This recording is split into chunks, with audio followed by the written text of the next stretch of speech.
Today is September 11th, a day that we usually save space for millions of Americans due to trauma, and yet yesterday's events were deeply intense. A polarizing political figure was brutally taken from this world in what I think is fair to say was a horrifying event. Since then, a lot has transpired on social media, including discussions about policy reform, hypocrisy in our leadership, and hypocrisy towards one another.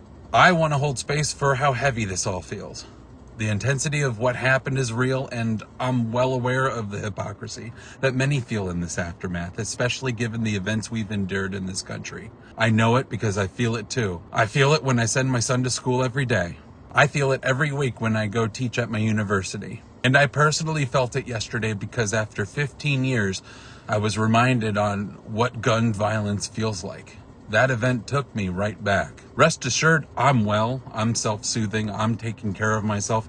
I'm moving forward in accordance with my values. The video isn't about me, but I want to share my reflection in case it helps others who are trying to make sense of where we go from here. First, I want to talk about how we're holding each other accountable. There's a lot of finger pointing, a lot of vitriol. People are reacting to the hypocrisy of it all, and also to the hypocrisy behind those reactions. And yes, I'm aware of the contradiction here. You may be asking, well, where was the compassion when 2 Democratic lawmakers were sent away from this world? Or where was the outrage when another school was attacked? That's valid, but I want to make clear that underneath all of this is trauma. I'm talking about trauma, including vicarious trauma, secondary traumatic stress, but trauma. Because what was unique about yesterday wasn't just the brutality.